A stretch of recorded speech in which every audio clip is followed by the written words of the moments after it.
in your different planes to decide, how much of a pitch. The important factor here, again, is you need to write down what the pitch angle that you used, because it's going to be very important when it comes time to normalize these files to make sure you know what pitch angle you ultimately drew your lesions at. And if you're going to save it, it does, you sort of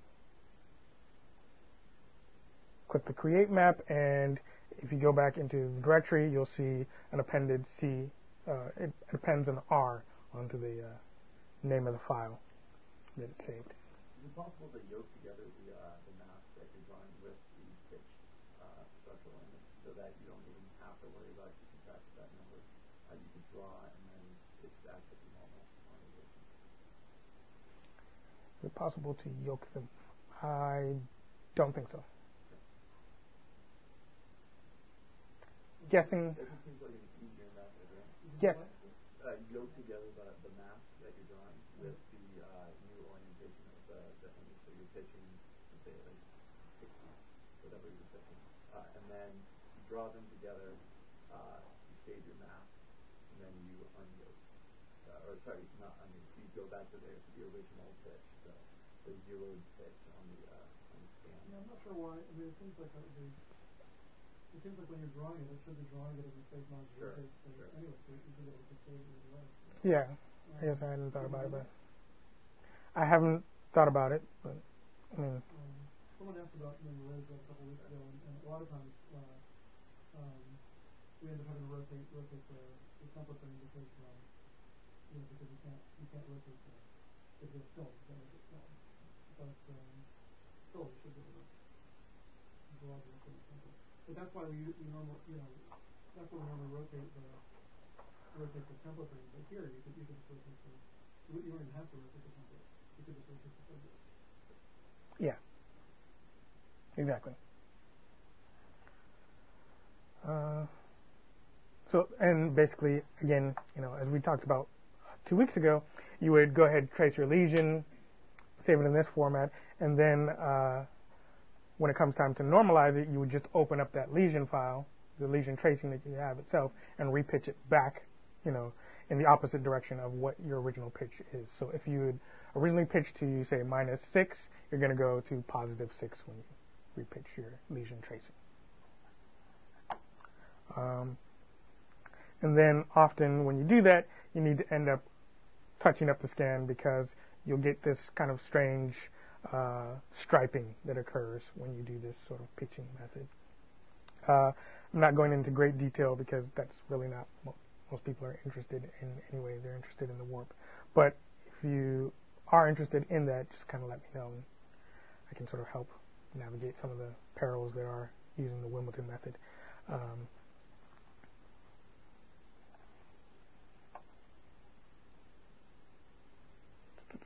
Okay, so if you're actually going to use the Wimbledon Plus method, the tool to use is ANTS, which stands for Advanced Normalization Tools. And you can sort of download it from this webpage. I have to say it can be a bit of a pain to install, but once you get through the arduous task of actually installing it, the key that we're interested in doing is the key function that we're interested in is this diffeomorphic warp program. And essentially what that means is it just simply means that you have an invertible function which produces a forward map. So if we're going from image A, right, to image B, it creates both that and its inverse, taking image B to image A, as this sort of illustrates here, right? So you can go back and forth, and that's the benefit of this type of warp. To do this, ANTS uses two main programs. There's the, wow, that's kind of small, sorry about that. There's the ANTS program itself, which calculates the warp. And the second thing is the warp image multi-transform command, which is actually going to go ahead and take the parameters that you've calculated from your warp and apply them to the data itself. And that's how we get our basically warped structurals, where you'll get colon warped into template space, and colon warped into subject space, subject warped into colon space, and also your mask warped into colon space. So, but subject space, is that the average brain that we talked about at some point in time? Or what is? Can you say that last step again? The warping in different directions.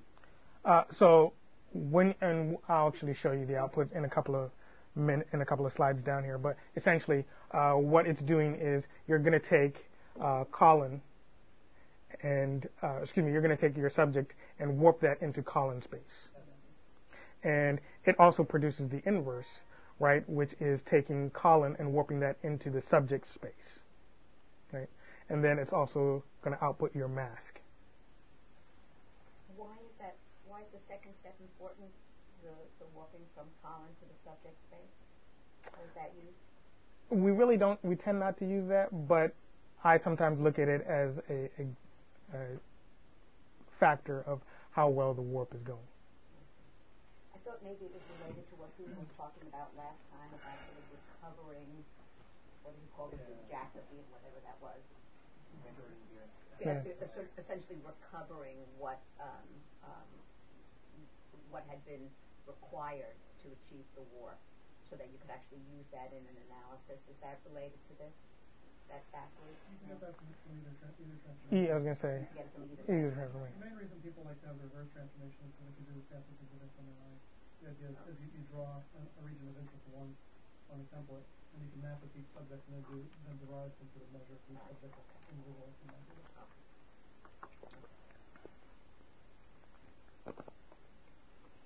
Okay. And if you're interested in actually understanding what's going into the commands, the parameters that you're actually setting within ANTS itself, this is a typical command that we might run in ANTS. And I'll kind of help to explain what all these sort of letters, values kind of mean. In essence, ANTS, like I said, is the command to actually perform the warp. The number 3 here is actually just telling the command that you're actually doing this on a 3D file. Okay. M is referring to the actual transformation matrix. So for all of our warps, we tend to use either the cross correlation or the probabilistic transform metric. And in this case, we're using CC, which is going to stand for the cross correlation method. The first thing is your fixed image. So that's the image that is basically going to stay still. And the next is the moving image. So you can think of it as this is your fixed image is here. Your moving image is the image that's going to be rotated to fit and to find the maximum correlation between the two. Yeah.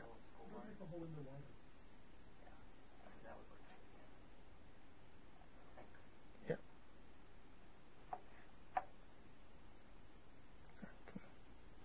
Minimize that temporarily. Can I just interject about fixed and moving images?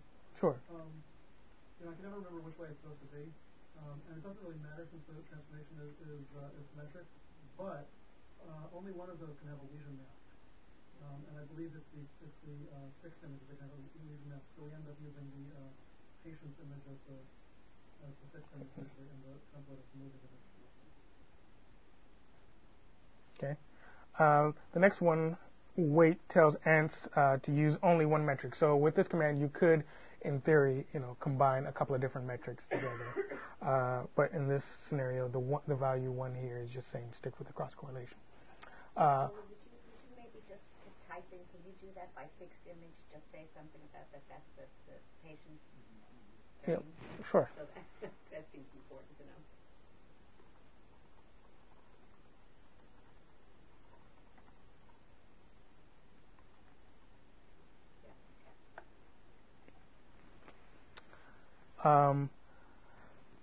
The next number, 4, which talks about the radius, which is basically to determine the similarity metric, is kind of hard to describe. But essentially,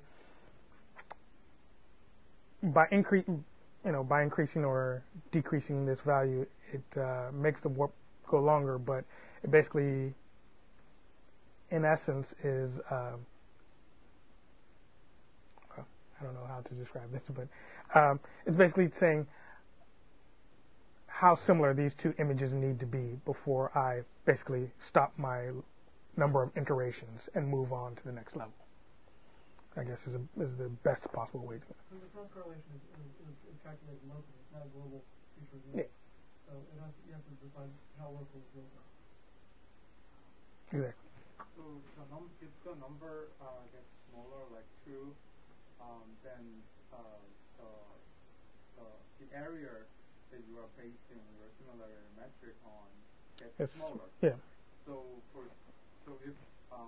if your lesion, if your patient's lesion gets really large, and then if you use smaller number, then there will be more distortion.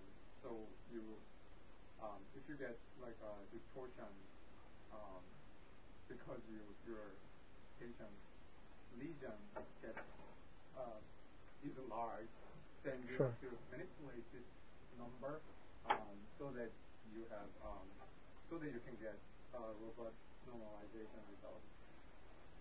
Yes, that is true. So in terms of, and I guess we can talk about this now, in terms of different values that you can change that are going to dramatically affect your warp, the radius metric here is going to be an important one. Also, the number of iterations, which is the next one, is also going to play an important factor in that.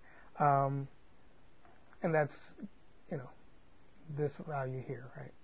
And essentially what's that that is telling is that you're going to start at the coarsest level with 10 different iterations, and then going up to the next level, 90.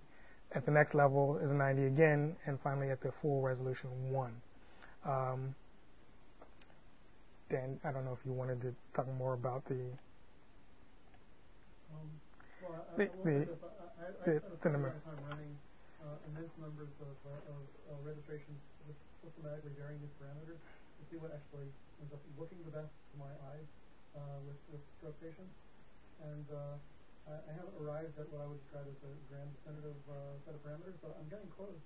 And those best practice parameters for typical stroke patients from our scanner are in a script that I've made available at Penn and it's here as well. And I'm still fiddling with it, but it does work pretty well. And what about the whole cross-function matching issue? I mean, are we getting to that? What are we doing with the lesion about the... That actually gets used in the next step when it's actually applying the... Is that right? It should be in here somewhere, but we just wanted to... Okay. Did I just omit it? The mask. Yeah. I guess I failed to put the M flag there for the mask. But it does, get applied in this particular command. It would just be... I omitted it, actually, and I left it off, so it would probably be the dash. I believe it's dash M. Most of these commands, like and all the voxel commands, you can get help by typing like the name of the program and then -H. And this is like typical usage right here, but it's worth looking through the help screen and just seeing what options are available, because you never know what might apply to your study that wasn't very generally useful. Yeah, the dash is in there. It's the second thing after ANS 3. You have it described. Yes, actually, it's probably... but that's for the matrix. So I don't remember what it is. It's probably... I don't remember what the flag... The ANS isn't installed in the virtual machine. You sure? Positive. I was working on it. I was working on that. So, but what is that, what you were just about to type? What is that command going to tell it to do? So that would just simply tell it what is the name of the mask that you're actually going to apply for the cost mask function. Okay, so it is good. So it's set to do a cost. Is it mask? No, I'm not sure. Okay. Usually with AMP. Hmm? Usually with AMP. That's where